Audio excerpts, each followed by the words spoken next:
So hello po sa inyo mga kalinga, for today's vlog po. Ayan, babalikan po natin si Charmaine. And grabe, sinamahan tayo ng pang malupit ang love team talaga, Ted Rose. Unang halik. More kiss to come. More kiss to chicks to come. More kiss to chicks to come. Grabe ka naman.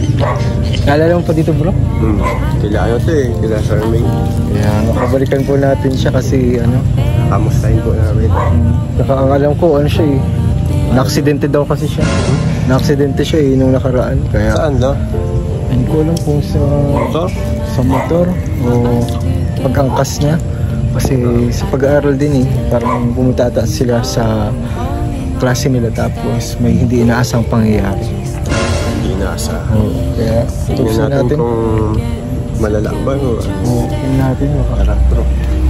Dito na din po tayo sa labasan ngayon. Motor lang po kami mga kalingap.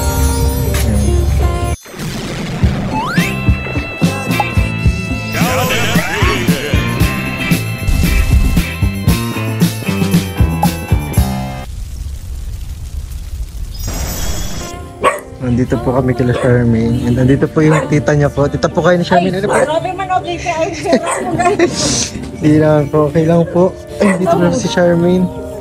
Ay, wait. Ano pala po sakto po. Nandito kayo. May tatanong po ako.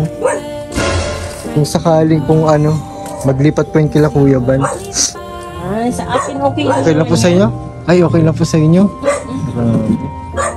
Wala pong ano, hurt feelings. Kasi Hindi ano ko po, naman yan kayang suportahan talaga ng pag-aaral. Opo. Tumutulong din naman ako hanggang kaya ko. di ba po hindi niyo po kadugo si Charmaine? Ano po? Ay, hindi ka klase lang nung una. Di ba? Hindi niya bro kasi hindi niya kadugo si parang medyo hawag nyo din po.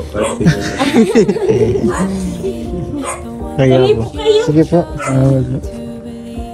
Itsura ko pati at nagka. Hindi ibig sabihin okay lang po sa iyo. Ay, okay lang naman yan sa akin. Okay lang pala kay tita. Kahit wala yan dito, inagampunta din naman yan dito. Buti po hindi po siya pasaway. Ay, No comment. Ibig sabihin pasaway. Baka ulit ka na umuwi dito. nadadala pa naman sa sabi-sabi. Okay. Una, paano ka pati? Puro ka bandage. Yan yung sinabi mong na-aksidente ka. Paano ka? Paano ka na? At puro ka na baga-bandage. Bandage ba yan?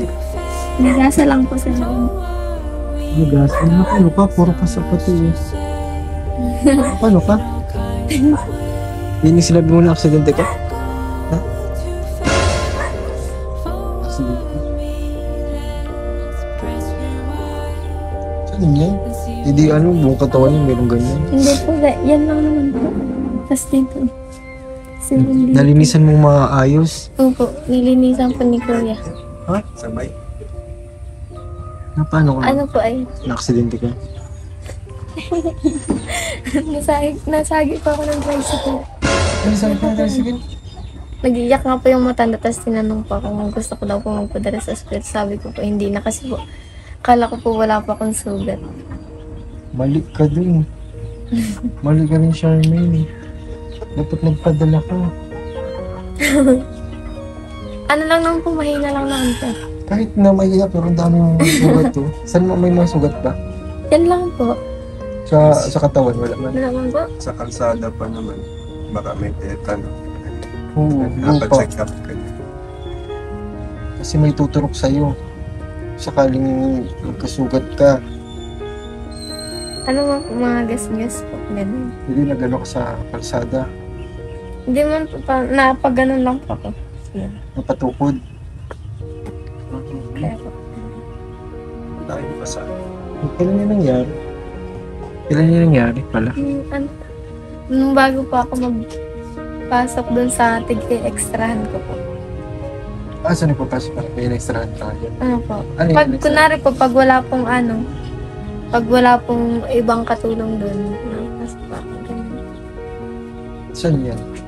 Dun po sa barkada ko po, sa AG po. Pero babae man po yun. Sa bahay nila. Sa ano po, karinderya po nila. Natulong po ako na hiwa ng gulay, ganun. Nahugas. Everyday ka din. Ano po, pag yung wala pong kasama siya. Tsaka lang po ako na ano. Naging kasambahay, parang kasambahay din. Kasi parang, ayan no, katulong. Tulong ganun. Kakatulong. Magtutulong po ako dun sa karinderya nila. Magkano ang kinikita mo doon?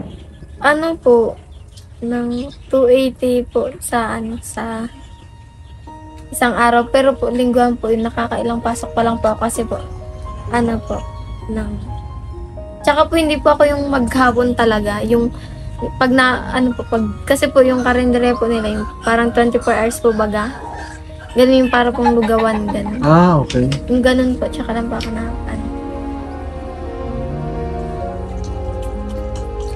280 per day. Ilang oras sa isang araw? Ano po, pag uwi ko po ng 5:30 po. 6 po, napunta na po ako dun. Tapos mag-umagahan. 5:30 na umaga? Madaling araw? Hindi po, ng hapon po, pag nauwi po ako galing sa school. Hanggang ano oras? Ano po, minsan po, 5:30 or 6. Ganun. Pwede man po mag-idlip pag walang ano po. 5:30 ang start ng work mo, kalendaryo. Ano po, 6 po. Kasi 6 p.m.? Saan yung karinderya? Sa Santro yan? Ano po, dun po malapit sa may, central, bago po mag-central. Karinderya lang din po siya. Bago mag-Central Plaza? Medyo malayo.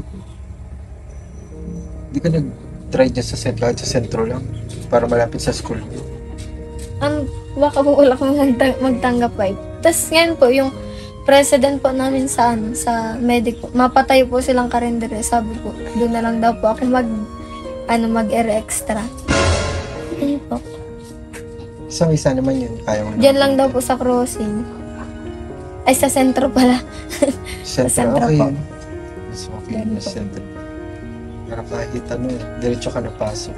So, Ano yung pag nauwi ka na? Galing karinderya. Ano po, nalakad po ako galing po ako sa may Central Plaza, tapos nalakad po ako sa sentro po, tapos nasakay po ako. Tapos, yan po sa Manila. kaya, Paano yung pamasahe mo? Ano po, 15-15 po. Ganun.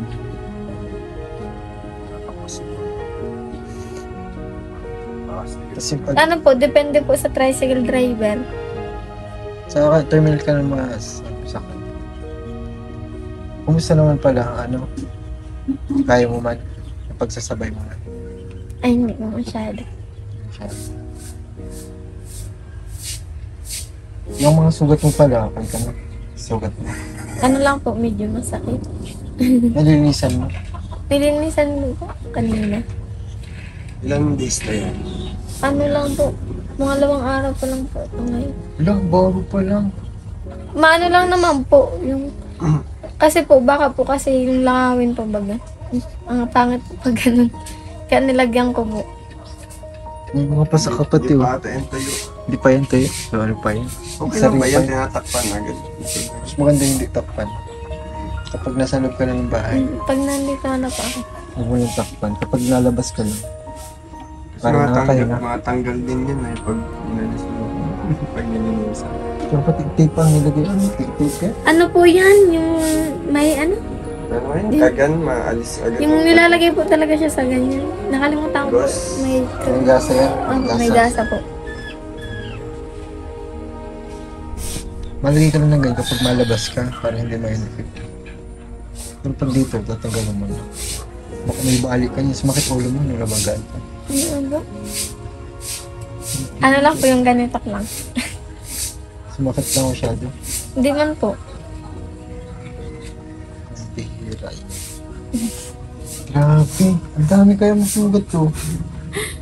Meron pa po yan dito. Saan Yan. Meron pa po yan. may sugat ka sa siko mo. Meron pa. Di mamaya, tanggalin na dapat yun. Para matuyo-tuyo. At nakakahinga yung sugat. Nasa yung sugat mo na isa. Malaki ba yan? Ano po, gas-gas po Ay, grabe, ang laki. Dito, tas hanggang dito. Pero mababaw lang naman po. Paano ba nangyari ang aksidente? Anong ginawa mo? Ano po, kasalanan ko din. Bakit? Kasi po, di ba po, di ko man po siya, di ko po kasi nakita yung tricycle. Natumawid ka bigla. Yung po, naglalakad po ako, tapos, nag-cellphone po ako, tapos, kasi po, hindi ko pa naman po talaga nakita yung tricycle na ni. Tapos yun, naano ko. Nasabi ka. Ano po, nasabi man lang po. Sa may sinyo yung sa sentro yung nangyari? Hindi marami nakakita sa inyo. Hindi po. Kasi po, papasok na po ako nun sa dun sa karindere. Yan na, pasukan ko. Kasi kung parang wala lang yan bro. Kung parang wala lang yan. Di niya lang Dami na. sugat niyan. Ano po kasi, kaya hindi po ako nagpadala. Kasi po, kala po wala pong sugat. Tsaka hindi ko po ramdam eh. Sa una talaga, di mo talaga ramdam. Tapos nung naglalakad nung po ako papuntang sa may, doon po sa may tinatrabawan ko. Nararamdaman ko na po yung hapde. Yan. Kasi yung kwento niya parang ano lang ay natumba na. Parang naggulong-gulong. Ang itsura. Kasi kung tumba lang yun, wala kang pasa. Ganun pa sa amin yun. Ang laki po yan eh. Aksidente ba talaga yan? Ay ano yan? Siya ba talaga yun ng ano? Baka paano ka na yun? Parang nagbalintong. Hindi naman, ano po, hindi man naman siya masyadong sakit. Ano lang po, yung sa may dito lang po. Dito. Ah, mayroon pa sa baba. Ano lang po, maliit lang po, nagasgas pero mahapdi. Grabe kayo. Tignan mo. Diba pa sa ubilog na bilog para kung nilapatan ng ano, ng malaking bag. Ang panga po. Mainit ng baril. Iyura. At sa sunod na magkaroon ka ng ano, ganyan, dapat napadala ka. Para na x-ray ka. X-ray yan eh, kasi baka, hindi mo alam, masakit yung balikat mo, balik pala. Tapos kung nagtama yung ulo mo, baka nagtama yung ano. Yan, maramdaman mo. Yan, pahig na si tita mo pala. Pahig mo pala si tita mo. Mabanggit mo sa kanya? Ay, hindi. Ngayon lang ata ano na yun. Napanood po siya ng vlog niya po.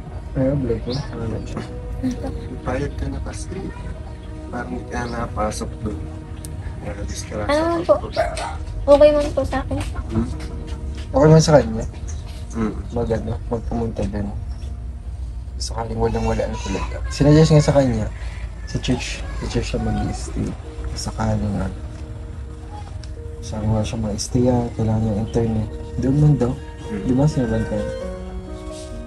Pwede rin kami sabay niya yung Cleo, sakaling si Cleo, malayo ang bahay niya. Tapos magagawin dito sa sentro, magpangaring si YouTube. Pwede rin kayo magsama. Tsaka napaalam din mga natin.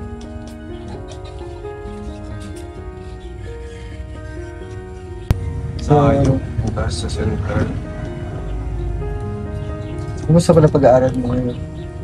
Ano po na dinaanan ko na po. May mga nalilipasan po ako Nalilipasan? subject. Nalilipasan mo? Kasi po, di ba, pag uwi ko ng ano po, uwi ko ng, pag sa trabaho ko po, mauwi po ako minsan alas 7. Yung umaga kasi po, natulog po ako saglit. Tapos po, yung pasok ko po, 8:30. Parang nasasaglitan na ano na. Nasasakit nga po ng ulo. Nakaraan nga po. Tinawag po ako ng teacher. Nagganon lang po ako. Na hindi ko po alam yung sasagot ko. Ano yan? Ano po? Nahirapan ka na sa ano? Sabay-sabay. Sa P6. P6. May na po ako doon masyado. Grabe naman.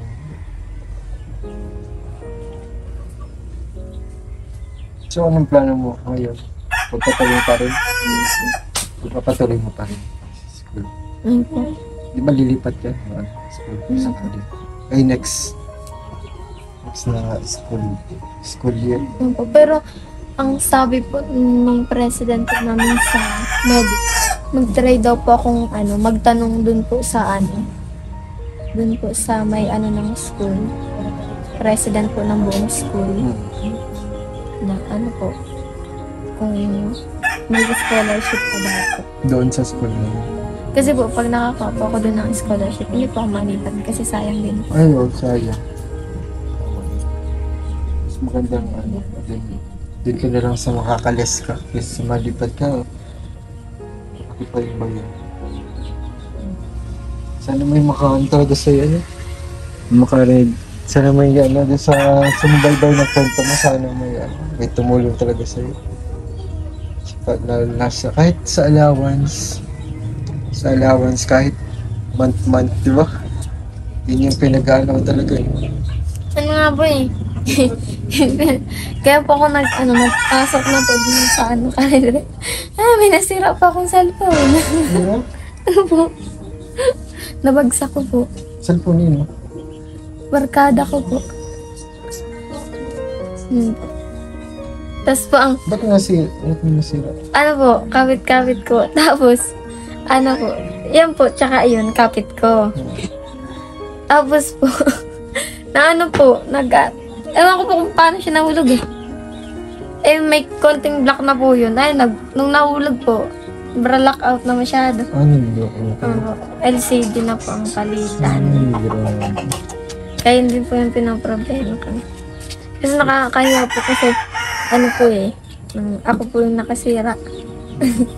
Tapos babayaran ko. Ang sabi niya man po, kahit po, magkano po ang i-abot ko sa kanya. Ang paayos po ng LCD din sa dati is 1 to. Hindi mo yung sinasadya. Hindi ko man po sinasadya. Namumroblema din po yun at walang cellphone. Nakiki-online na lang siya. Nag-i-eskwela din po yun. Sabi ko nga po gamitin mo naman na yung cellphone ko. Tapos ikaw yung walang magagamit. Sabi niya, wag na. Kailangan mo yun. Mabait naman. Nung pa po yun? Last week. Ilan na nababayaran mo sa kanya? Pa lang po. Ng 250 pa lang nababayaran. Nababayaran mo? Ang gusto nga po sana, po. Bagong cellphone? Hindi po, kahit po, baga makaabot lang po ako sa kanya ng ng mga 600. Ganun kasi po, kawawa po talaga, nagalitan siya ng nanay niya. Yun po. Nagalitan po siyang masyado. Tapos po, hindi niya po ako sinumbong sa nanay niya. Ang sabi po, kasalanan niya daw. Paano yan yung bibigay ko sa'yo, hindi ibabayad mo sa kanya? Dahil, hindi ko kasi wala ka ng allowance. Ito kasi si Charlene bro, na-chat to kapag wala ng allowance. Sabi po na Ate Joy, mag-chat na po kasi. Sabi niya? Ate Joy po. Pinairam po ako ni Ate Joy ng yung 250 po kasi po yung isa po naming sabli. Nang kailangan po talaga mong bayaran. Ipairam niya po ako. Si Joy. Grabe si Joy. Sige, mabigay tayo ng allowance. So ayan, dahil bibigay tayo mga kalingap ng allowance po ni Charmaine. Kasi wala na siyang allowance, diba? 1.5. Kasi alam kong ibabayaran siya eh. Kasi pag binayad niyo yung 1K lang, baka may makulangan ulit siya ng magkano. Basta mag-ingat ka lang palagi. Thank you. Thank you at nagsasabi ka ng totoo sa dito. Kapag may kulang ka, may gagawin ka, talagang nasabi ka talaga. Hindi ka na Ayan, anong gusto mo sabihin, Charmaine? Maraming salamat po sa'yo. Ay, unang-una po kay Lord. Yun. Kahit 2 beses na po ako hindi nakaka-church. Po. Pero na church? Wala po akong pasaya. Tapos ano po, pangalawa po, thank you po siya kasi po, ano po, like hindi po ako pinapabayaan. Ganun. Siyempre. Tapos sa mga nanonood po, kala Kuya Bal din po, kay Tita Edna po, kay Ate Joy. Thank you po. Si Joy Akin. Kilala mo din pala siya. Si Francel? Ay, Sino ba ang Joy? si Ate ano po? Si Joy yung isa. Ay, kala ko sa akin. Not Joy. you. Sa balita ko, may bulong. Napanood ko yun eh, may bulong to eh. Ha? Ayun, Magaling pala doon. magbulong. Balik mo. Sa EDC. Nakakita ko po eh. Nagulong ka naman ngayon. Ano ba, nakita ko yung kahapon, nasa ano po. Nakita mo na naman? Nasa ano po, nasa coffee shop. Yung pagkatasubaga ng vlog niya. Yun po. Grabe oo, nakita mo siya lang. Oo. Nag-date ulit. Nag-date pala ulit siya. Date sila. Ang grabe. Ano yun? Sinulan mo na picture. Oh, hindi po. Nabitin bro dun sa Kaya, date nila dun sa oo, sa but first day, dun sila nag-date o dun kami nag-vlog. Pero po nakikita ko po yung ano, off-cam pa. yung sa post. Sa post, ano? Na ano po, maalis ang igsi. Bakit? Hindi pwede. It's pandit. It's supporter pala to. Nakita ko po eh, ang daming ano. Dami mga post. Ano po. Mga ano kasi yun minsan. Yung iba ay ano lang. Mga fake news lang yun. Kaya kapag nagbasa ka din dun, fake ka din dun eh. Kaya huwag ka maniwala din. Ang paniwalaan mo, yung nakikita mo ngayon, yung nag-off-update sila. Yung paniwalaan mo, yung nagdi-date sila off-cam. Parang mag-ano pa sila, mag-girlfriend, boyfriend. Ay, grabe! Grabe walang EDC. Boyfriend and Ano girlfriend. to magbulong kasi ano. Siya Ang malapit na ito magbulong kaya nga, mahal na mahal ito ng ano eh, ng mga EDC. Kasi supporter at laging baon na ano. Baka ikaw yung lagi ka naman ano, kasama ni Biancy kaya. Hindi po. sa bagay, sa may Central Plaza lang siya eh. Hindi madalas yung mga ganyan. Oo, mga coffee shop nandun lagi. Ano yung pagkakita mo sa kanila? Ano, pag kay Ate Biancy po, ang kinikilig ako. Parang pag magkasama sila. Eh, grabe naman. Grabe naman ito. So yung mga kalingap, maraming salamat po sa mga hindi po nag-skip ng ads at sa mga nag-subscribe at nag-like po ng ating video mga kalingap. Yung mga nanood po hanggang dulo. Ayan po, nanood po hanggang dulo. Maraming salamat po. At syempre sa mga papabot po ng tulong kay Charmaine, ayan po, bukas po ang ating Facebook page. Kalingap JJ with 50k followers po yata yun. 50k po, masa 50k po yung mga kalingap. So ayun po, God bless po everyone and mamaalam po muna kami po mga kalingap. See you po sa sunod pong video natin mga kalingap. Bye bye! Bye bye po!